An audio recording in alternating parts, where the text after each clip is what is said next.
To the program, how solo and small firm attorneys can participate in D&I efforts. For those that do not know me, I'm Gigi O'Nien. I own a small law practice in New York with my wife, where I'm focused on outsourced general counseling, and my wife does immigration. I've been on the boards of Sabany, New Jersey, Albany, Rutgers Law School Alumni Association, and now the co-chair of the Solo Small Firm section of Sabany North America since 2021. I'm very excited about this program because it's not very obvious on our impact on advancing diversity, equity, and inclusion.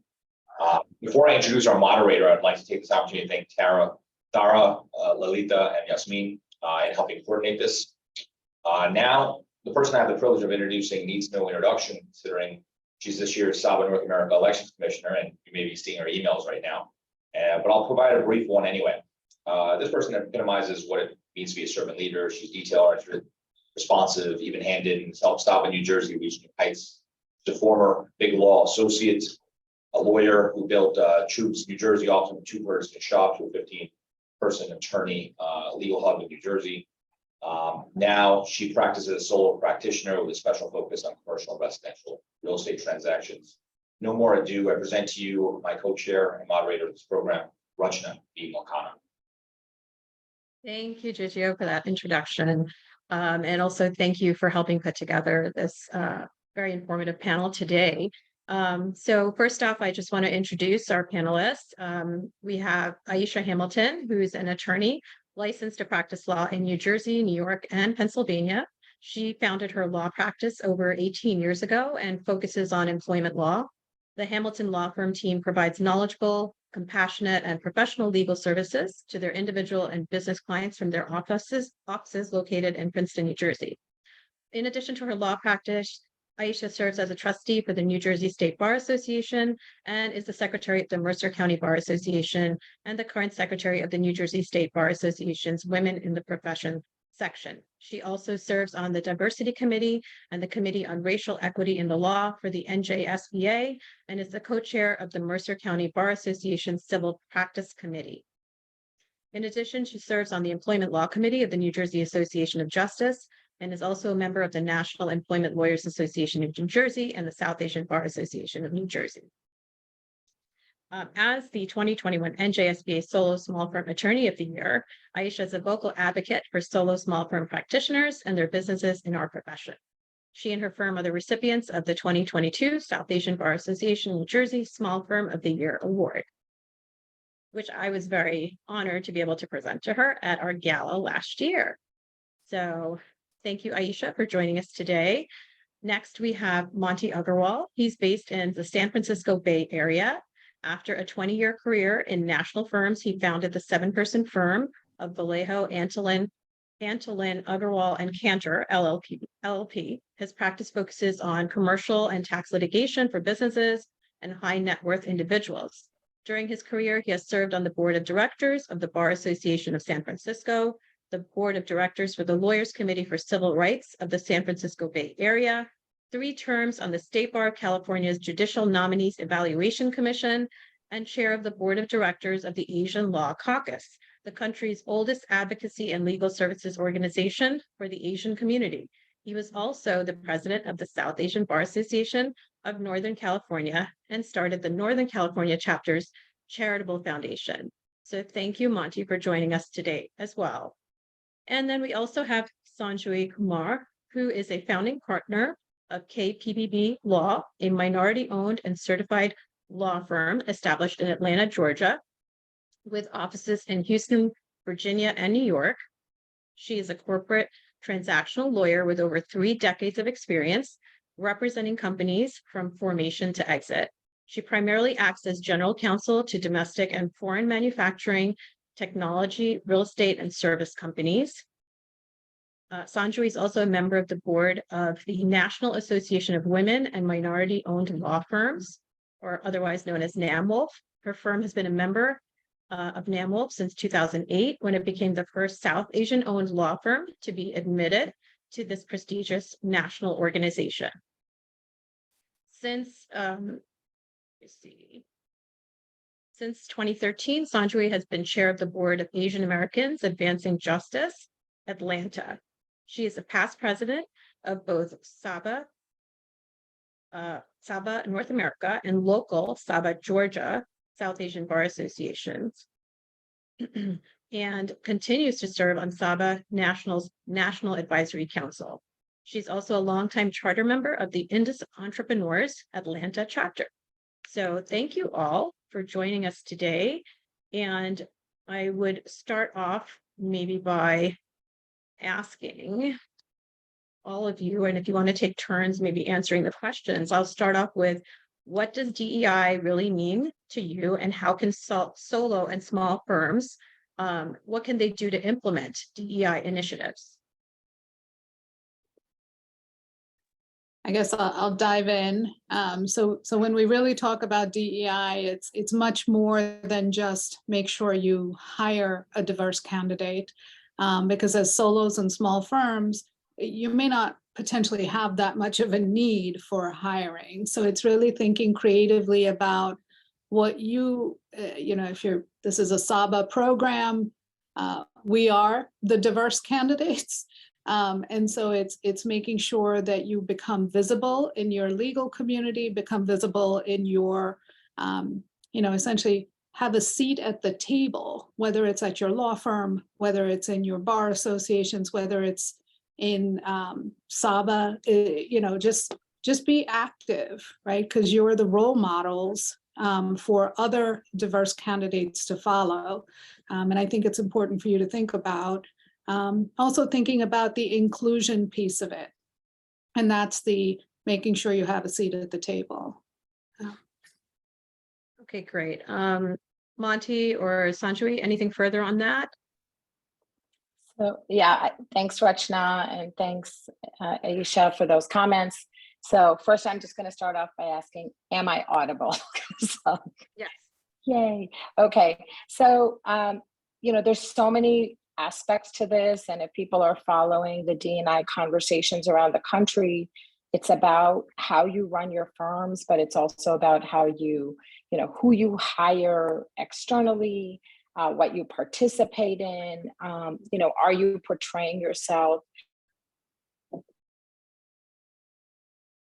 values, diversity, equity, and inclusion. And, yes, we are diverse candidates, but we are not, the only historically marginalized communities.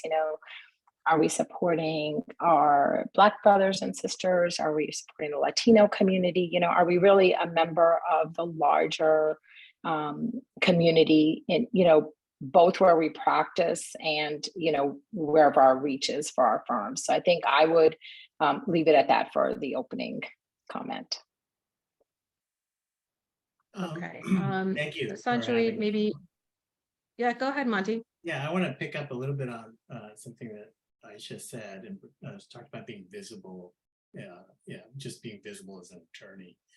And in my own experience, I refer that to as simply as, be part of a ladder and create your own ladders. And what I mean by that, and I'll give you some very concrete examples, is that open pathways for others, but also make sure that you're opening pathways for yourself in your own practice. And that means being part of a ladder. When you listen to each of our bios, you see that we're involved in lots of different things. And I suspect when you ask each of us, how it is did you get involved in those things? You'll find out that it's because somebody introduced them, someone was a gateway, someone told them, someone pulled them along. And I'll give you a couple of examples. I spent, as you heard in my bio, a few years doing judicial evaluations for the state of California Bar.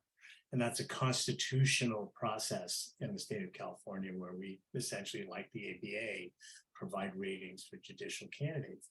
And the reason I was on that commission was because there was a lawyer before who told me about it, who had experienced it, who was also South Asian, who is now actually a judge, and said, Monty, you ought to think about doing this. That's quite an investment of time and energy, but you should do it.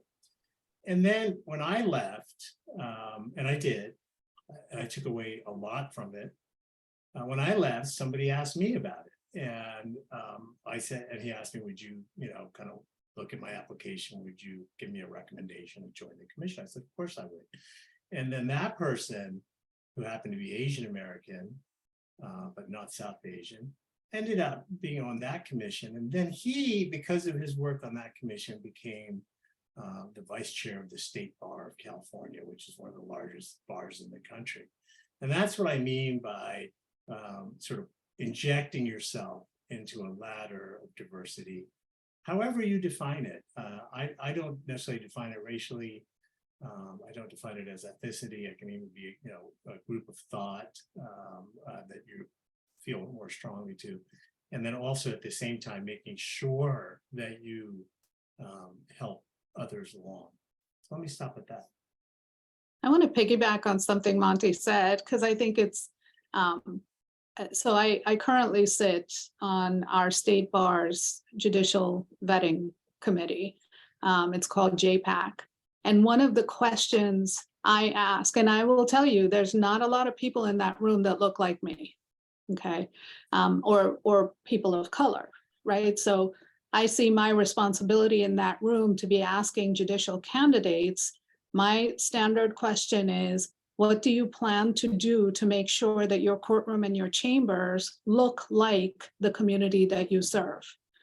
And in a way, that's my little, they may ultimately not do, anything towards that, but we're planting the thought, right? And you have to keep, to further the efforts of diversity, equity, and especially inclusion, you have to keep putting that thought in front of decision makers, that diversity, equity, and inclusion is actually important, and we have to keep talking about it. Panels like this, asking the questions where other decision makers are sitting at the table, to make sure people understand that diversity is something that is important. And to be honest, it's not enough to just be on your firm's diversity initiative, right? Because then you get a little, you start there, but you get a little bit pigeonholed in, oh, we're not going to give you other leadership things, but you can run the diversity thing because you're a brown skinned person. You have to be careful of that. So when I became involved with the Mercer County Bar Association, they said, well, will you run our diversity initiative? And I said, sure, as long as I get to be on the Civil Practice Bench Bar Committee as well. So making sure that you're doing what Monty suggested is build the ladder that you actually want to build, in addition to making sure you're getting the message out on what you want to get the message out. Thank you, Aisha. So one of the other questions that I have kind of piggybacks a little bit off of Sanjay's biography, which is what are minority-owned business and NAMWOLF certifications, and why is this important? All right. So I just came from a NAMWOLF conference. That's why I'm on the West Coast right now. NAMWOLF has been around 20 years, coincidentally about as long as Saba, and coincidentally about as long as our firm. So this is like when the whole push for minority participation across the legal profession really came to a head. So, minority certification, or, your law firm could also get WeBank certification. It could also get veteran-owned certification. There are a variety of certifications available, but for NAMWOLF, which is minority and women, and MSDC, which is national, but then administered by various state certifying bodies. Ours is called GMSDC, which is the Georgia Minority. I won't be able to figure out which order the rest of it is in, but it's the Georgia Minority Certification Agency, and it's a initial process, which is quite cumbersome. We talked about that a little bit in our panel prep, to the point where you might have to produce a birth certificate, or, find the first checks that were written by the partners to the firm to the bank account, because you really do have to prove that you own and control the firm. And that's both on the minority certification side. And then WeBank is, again, a national certifying agency for women-owned business enterprises generally, as is NSDC, and that's also administered at the state level. And both the WeBank and MSDC certification, like I said, are not easy to get. They're not easy to renew, but there really are quite a lot of benefits. NAMWOLF also has other criteria. You have to have an AV rated attorney. We're thinking about that criteria because it's a little bit obsolete at this point. You have to have a minimum of 3 lawyers, and you have to get references from 3 Fortune 500 companies. So NAMWOLF is very much a place where, you know, minority and women-owned law firms. So it has a particular purpose, which may not work for everyone. You know, we don't have a lot of personal injury lawyers. There's no plaintiff's counsel. It's very much a defense, corporate, employer side organization. I have a lot of information on NAMWOLF. Our firm has been there for since 2008. As I mentioned, we were the first South Asian firm admitted. We've had 1 or 2 more come in and out, but we might still be the only South Asian one. Maybe there's, no, I'm sorry, there's a couple more. But anyway, that's it's a wonderful organization for those that are eligible. Thank you, Sanjay. Just to note, your audio video is kind of freezing up at certain points. I don't know if that's something you can try to fix, but I'll just move to Aisha and Monty. Similarly, do either of you have any information on Mansfield Rules certification? Is that something similar, and is it something you thought about implementing with your firm? Monty, go ahead. Yeah, we are a minority-owned firm, and we have a certification. It's not NAMWOLF. It is I've forgotten the full acronym, but the Western Regional something certification. It is a process. It's something we go through. At one point, they're like, "We need your grandfather's birth certificate," and I said, "Look, you know, I don't have a birth certificate, neither does my grandfather, who is no longer with us." But they take it seriously. Our own experience is that it has not it has neither hurt us nor helped us generally. In fact, we did it because one of our clients, which is a Fortune 500 company, asked us to, because they themselves have some targets within their firm, and they wanted us to, because we were a minority firm, to sign up. And so we don't find any downside, but it's not something we've used extensively. So I would defer to others on what it's, you know, how you can best use it. So one of the other certifications out there that I'm seeing a lot of large law firms embrace is the Mansfield Rule. And this Mansfield Rule is essentially in your hiring decisions and in your promotion decisions. I think it's 30% of the candidates being considered need to be of diverse backgrounds. And if your firm isn't doing this, and now it's largely a big firm type of initiative, because I think there's a lot that goes into getting that certification, a lot of record keeping, a lot of tracking, but you don't have to be a big firm to actually do that, right? So if you're a smaller firm, you can still implement the concept of, or go to your senior partners and say, look, we need to be promoting this idea that, you know, going to diverse bar associations, right? Going to the affinity bars, going to law schools and their affinity law student groups, and recruiting law clerks from there, recruiting summer interns from there. These are all things that you can do without much effort. And you're being, I think, put in touch with some really superior candidates that may not otherwise be on your radar. It's, you know, at the end of the day, you're getting jobs through networking, right? And so I know Saba does a lot to encourage and promote law student involvement, and then promoting law student involvement in leadership positions as well at Saba. And that's the kind of thing that law firms want to see. So you as law firms need to be then going out, reaching out to SABA, reaching out to your local law schools, but specifically saying, I want to talk to the diverse student body, right? And I think those are small things that you can do short of getting Mansfield certified, and then you build to that. But it's all about changing your culture internally. Thank you. Can I Aisha. just, Rachna, can I say something though about Sure. certifications? So I can tell you, having been part of, these different groups for a long time, our firm as well, it's apparent when you don't walk the walk, okay? So lots of people get certified and then they just like show up at the expo or the, place where to promote themselves or their firms. And that becomes, people see through that. So you really have to live that within your own firms, how you practice and your clientele and your employees, as well as the other things that you participate in. So I think my purpose on this panel is to make sure I get that point across. It is good business. It's good as an employer. I mean, Gen Z demands it.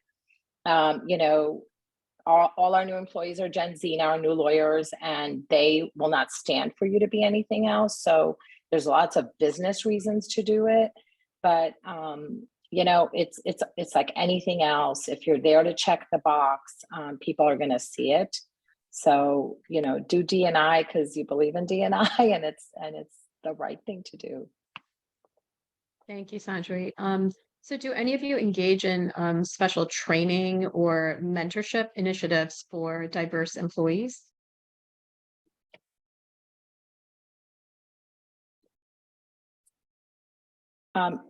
So we don't have anything formal, but we encourage definitely our lawyers to attend. We bring it up often. If we see something that we think people would benefit from, we circulate it.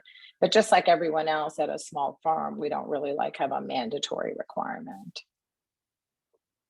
So in my bar association activities, I'll invite people to, hey, come with me. Because I think the hesitation of a lot of people of going to events is that I'm not going to know anybody there. And so I'll say, look, I happen to have 2 tickets, join me at this event. And so again, it's part of bringing people into the room and getting visibility, right? So I have a small firm. I don't have any kind of training for my employees, but you can still make a difference other ways. In our firm, we do, I think, 2 things. One is we always make a conscious decision to hire a first-year lawyer, whether we need that person or not. We hire a first-year who almost always is a diverse candidate to give them something to put on their resume as they move forward. We don't, we're fairly static in our compositions. We're not hiring a lot of people. We always take some effort to find a first year and let them have something on their resume and learn a little bit about how a small firm works, because those are a little bit harder jobs to find. The second thing we do, our partners, and actually all our associates, one of my partners is South American heritage. One of them is a Korean Filipino heritage. I'm South Asian, and one is Jewish. Is that we always sponsor and try to attend each of our communities' community events, at least one a year, from each one of our communities to show that we're there, and that we're visible. So those are the 2 formal things that we do. Beyond that, we don't have a lot of turnover, so we don't do a lot of trainings and things like that. So I guess that ties in a little bit with hiring practices, who at your office handles it, what the process may be. So thanks for sharing that, Monty. Sanjay or Aisha, if you have anything further on that, that would be great. So, we're primarily Atlanta-based, and there's a great public law school, Georgia State University. It tends to have, just more of the community represented. It's just because of its tuition structure, and it's publicly funded. So we do almost 100% of our hiring out of GSU. We bring folks in as law clerks, and the law clerks are usually with us for multiple semesters. I think who you are also attracts who comes to you to apply for it. So we have a regular law clerk posting, and we get the African American, South Asian, Middle Eastern candidates. That's who comes to us, and we pretty much hire if we are able, because as you know, the labor market is not easy these days. If we are able, we try to hire out of that pool, and so that naturally makes our firm, as diverse as possible. So, and those are the candidates we look for. I mean, as a partnership, that's who our associates bring to us. We even had a staff member, like one of our paralegals saw a really smart lawyer the other day, and she referred her to us, and we ended up hiring her. So, I think if your firm is known for that as well, you will attract people. Okay, great. Aisha, do you have anything more on that? The people I've ended up hiring are actually people who were connected to me through my personal networks. And so the couple of counsel I work with, and my staff actually came, rather than through a listing, they came through personal referrals. So, it's worked out the way it's worked out, but I think as I grow, this is very much front of mind, because the ideas that both Sanjay and Monty are presenting are really easy to implement. And they're small things that we can each do that moves the ball forward. So thank you for that, guys. So how do you handle it when a friend or a relative asks for a favor in hiring? How do you handle that? So at least the ones that came to me were more the professional connections. So there was still the sense of, we're still going to interview, we're still going to, look at writing samples and resumes and stuff like that. But no, I haven't had that situation come up where there was the good old pressure to, come on, bring my son on board or something. Yeah, more than friends and family now, it's our clients. Like, everyone's kid is going to law school, So, as Aisha said, we give them a fair chance. We let them go. We don't have any sort of a formal hiring process, as I'm assuming nobody else does either. Obviously, if you're hiring out of law school, you've got to stay on that schedule. But as people are referred to us, we do consider them, and we do let them know that we give a preference to have people who can work for us as law clerks, and not everybody has that ability. So, so that naturally takes a few people out of the game. But, we've had, people want their high school kids to come in and intern with us and shadow us. I'm like, what? So we've just had to have some policies, like, unless you're in law school, and you understand professional responsibility and confidentiality. But having said all of that, we have folks on our, we have long-term employees that are either clients, friends, family members, kids, and they have been very successful. So I think there is a nepotism pipeline that can be put to good use, if the person is qualified and meets everything else, and obviously they have to stay long enough and succeed with you. But yeah, it can work both ways. Have any of you experienced anybody using like a blind resume? And if you could just explain what that is. Nobody? I know what it is. I haven't used it. Okay. Well, okay, I just tell us what it is. don't think we're big enough. I don't think we're big enough, but the blind resume is when you take the name off the resume, and that's what you circulate within your office to evaluate candidates. And it takes the gender and racial bias, hopefully, out of the mix before you decide who you're going to interview. But honestly, when we are putting resumes out for lawyers, the way, especially the last 2 or 3 years, we see a good candidate, we're going to interview them when we're looking, regardless of their name. Rachel, when you have a minute, there's a question in the chat I wouldn't mind responding to. Sure. Is it the one, how can in-house attorneys support small firm DEI initiatives? It's actually, how can junior associates encourage partners and leadership at Okay. small firms to support DEI? initiatives? Okay, If you don't mind, I'd like to. Yeah, go I ahead. wanna, try to offer some thoughts. The simple answer is to be the very best lawyer that you can be. And to be ethical and to be just superb. That is the number one thing that a junior associate can do, because at the end of the day, if you distinguish yourself from that, you speak for yourself and you speak for the community that you come from by your actions. That is the simple thing. And there's really no other acts that you can do that are more powerful than that. Because your partners will recognize you for your merit, and they will impute that to others of your community. They just will do it.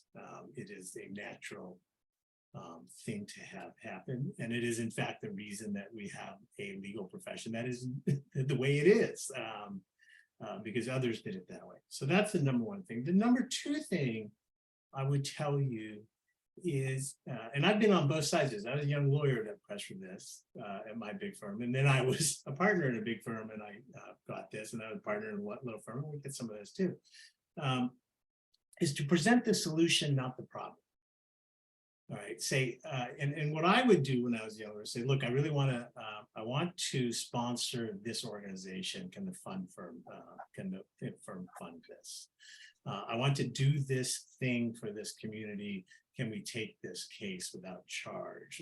There's all little things like that. Present the solution that you want implemented, not the demand for a solution. The reality is partners are not very creative in coming up with solutions. And so there's just not time. But if you present a cogent solution to what you want, they'll go along. You know, most of the time they'll go along with it. And that's been my experience. No one at any time I've ever said, and I've never, to a young lawyers come to me and say, I want to do this, ever said no. Nobody's ever said no. So I think those are the two small pieces of wisdom that I would tell you. The third item is something that Aisha said. And it's the pigeonhole problem. And this is a very substantial problem in my view. And I'll give you my own personal experience on one little aspect of it. I was I don't know, maybe I'd practiced 8 years. I made partner in my very first law firm, and the managing partner of the office says, Monty, I'd like you to come. Would you be our pro bono firm chair? And I said, no, I will not. And and I think he was absolutely shocked that I wouldn't. So I do lots of pro bono work. So he was absolutely shocked. So I said, no. And I said, why? And he asked me why. He's like, because you'll pigeonhole me, period. And I won't do it. I'm here to do client work, period. And I do think for young lawyers, sometimes not dwelling by advocacy and not being pigeonholed is absolutely critical. I'm not saying don't be an advocate in your personal life. And I'm not saying don't be an advocate for diversity, but like I said, do it by act, not words. But don't let yourself get pigeonholed in these things. And that's true at all levels of the practice. And it's true in various aspects. My own advice to you is don't become the diversity chair of anything.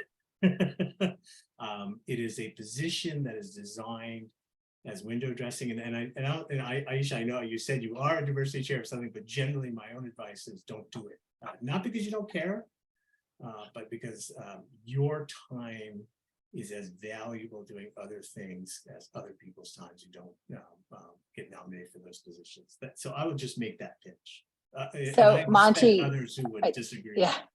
A really good friend of mine did something different. As you know, like Black women often get asked to be diversity chairs at corporations and large firms. So a really dear friend of mine in Atlanta, she said, yes, if you'll appoint this white guy as my co-chair.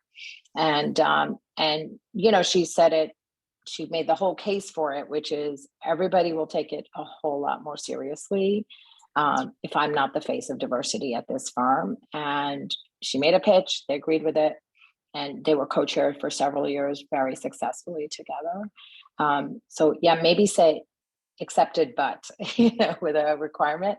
I want to say one more thing, and Monty, maybe you said this and I didn't quite catch it, but for the young lawyers at small firms, just make it all about business development, because that is the most important thing to every firm partner. And when other people get involved in business development, nothing could be more exciting to us, because we're tired of business developing. So if a young lawyer says, hey, I think we should be part of this minority bar, this diverse event, and I'm going to go, and I'm going to go to all of them. I'm going to be on the board, and then I'm going to, look for new clients there. I mean, that's exciting, and it's a great way to get the firm involved in it. And to both of your points, I had a lunch with a woman today who is a partner in a large firm, and she's a woman of color, and she said that she went in to have a conversation about compensation and about being placed on some of these large firm committees. And she got everything she wanted because she's a high performer. That's the bottom line. You have to be a high performer. And it doesn't mean you have to be the most brilliant person in the room, but you do have to be, I think the sad fact is you have to be one of the most hardworking people in the room. And that's the bottom line. On that diversity committee thing, I served on that committee as the chair for 2 years, and then I pulled myself off. I'm still on the civil bench bar committee, but I said, I'll pay my dues. I'll do what you want me to do, but I'm going to put a timeline on it because I don't want to be seen as just, well, she'll handle the diversity stuff.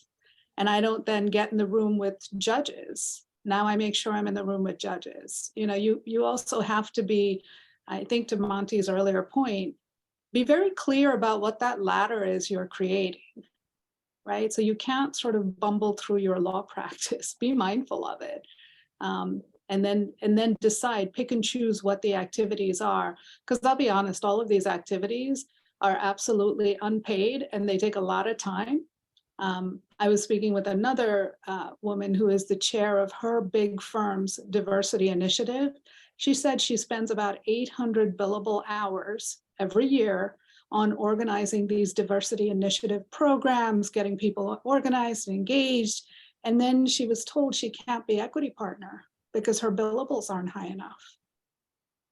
So it's that black hole of actually doing diversity by being the face of diversity.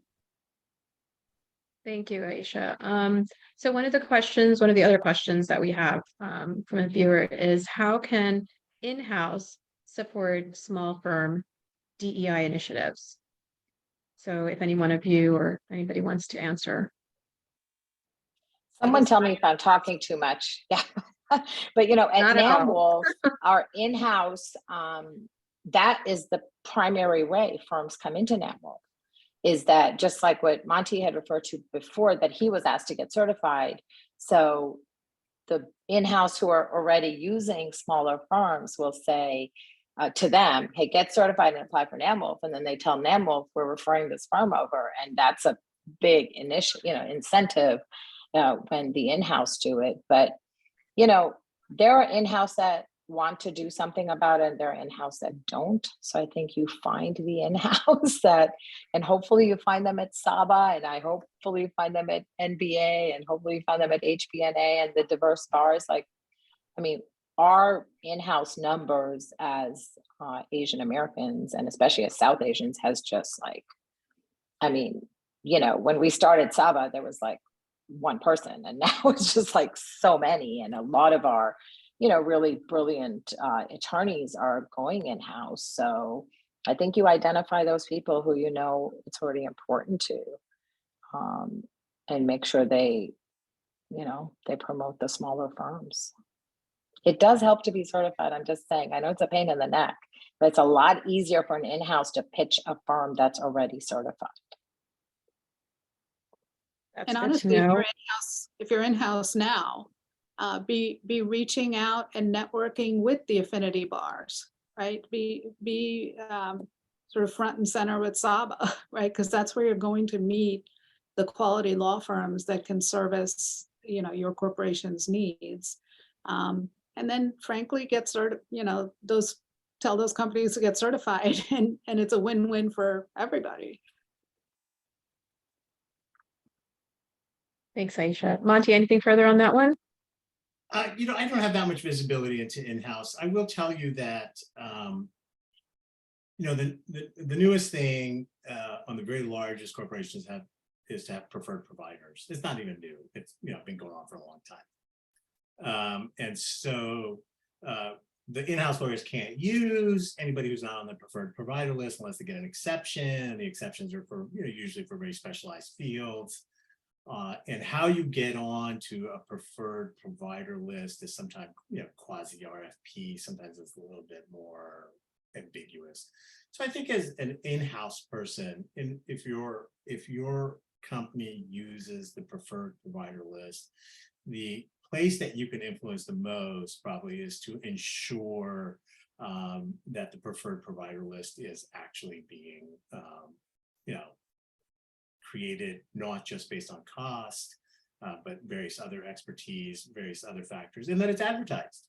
Make sure it's advertised. We're going through a preferred provider process, and be a part of, whether it's South Asian Bar, whether it's Asian American Bar, whether it's Filipino National Bar, whatever, just send it out. Be cognizant enough to say, I'm going to advertise the fact that we're going through a preferred provider list and it's open, and open yourself up to questions about that preferred provider process that's usually happening inside in-house. So that's my one small point that I offer. Okay, and we have one more question. What is the most significant roadblock that a small firm faces in achieving its DEI goals, and how does said small firm overcome it? So if any of you have any experience or insight on that. So, I think the thing is that we're small. And so, we hire fewer people, but, Aisha actually brought this up and she can speak more to it, but we do it too, is we use lots of services. We use court reporters, we use office supplies, we use accountants, we use, all kinds of vendors. So to be cognizant of D&I when you're hiring your vendors as well.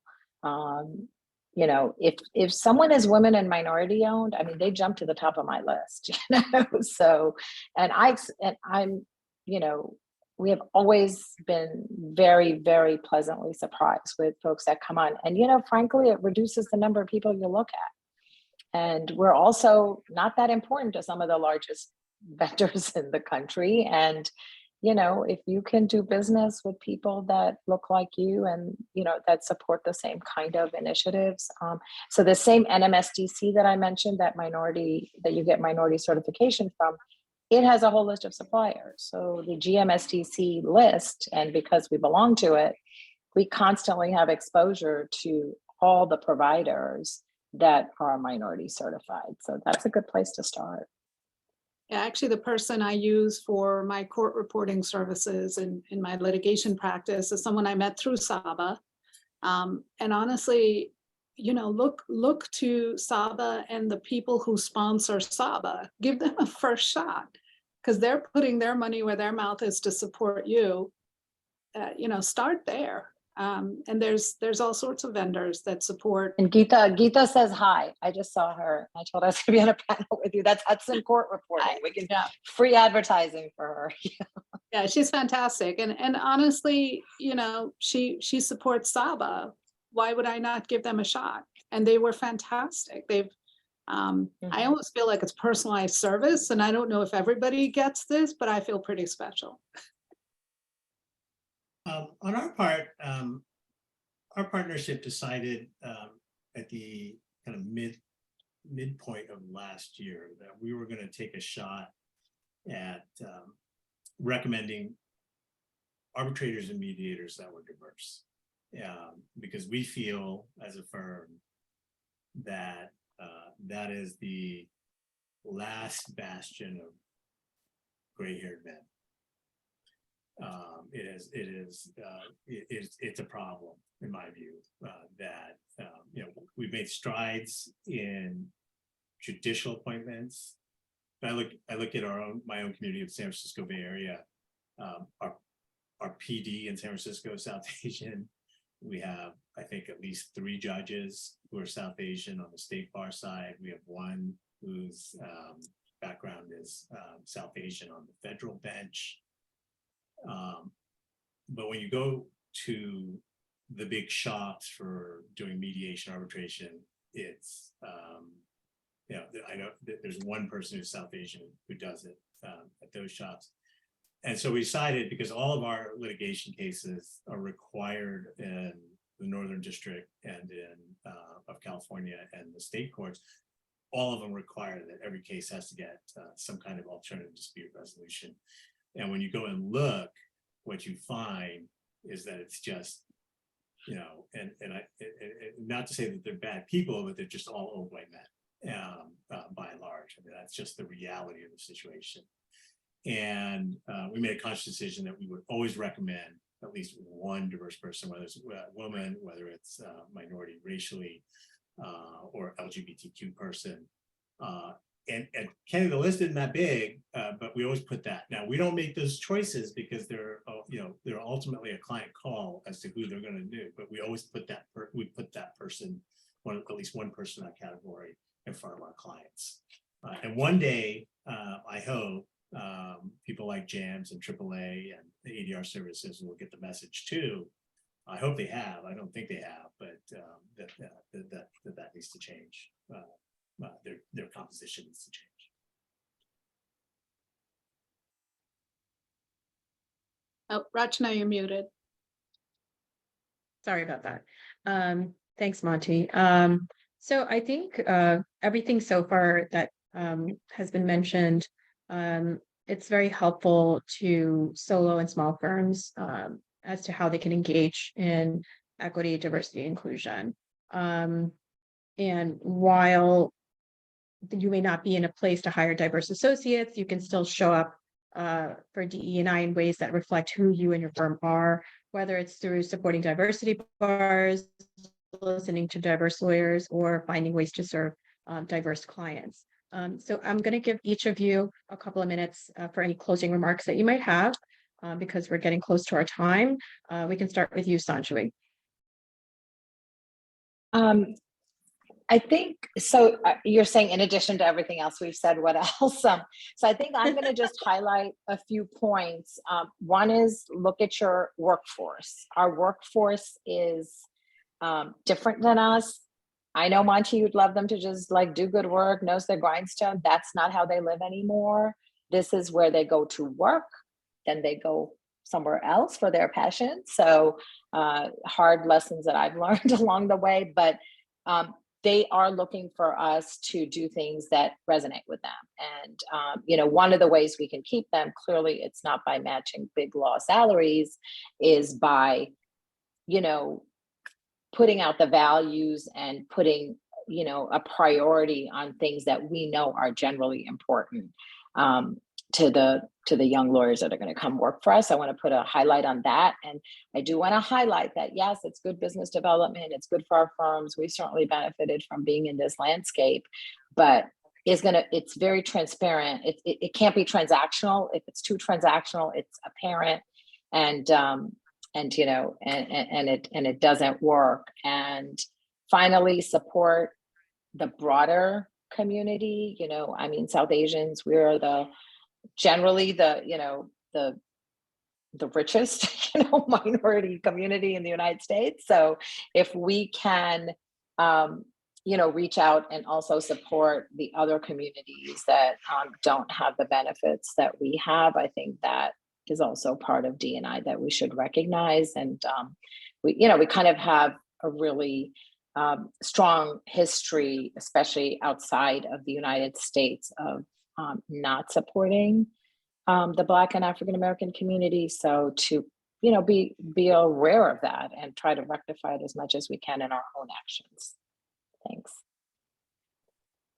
Aisha, you want to? I can't stress enough. Just get a seat at the table. And I think Monty was lucky because somebody reached out and recommended things to him. That's not my experience. I think you have to create the opportunity. You have to put yourself out there, network, be seen. You're not gonna stroll into a leadership position at the bar the first day you walk in the door, right? You need to make those connections. But for as you're a solo, you're a small firm, these are not barriers, right? So don't look at yourself and say, oh, well, I'm just a solo or I'm just a small firm. Why would they do this? Just get out there. And when you show value and you add value to whatever that experience is, whether it's contributing on programs, whether it's saying, you know what, I'll write that report, or I'll chair that task force, just, you're going to put in the work, right? But there are seats at the table for you. Make sure you get there, because that's where the power is. You have to get in the room.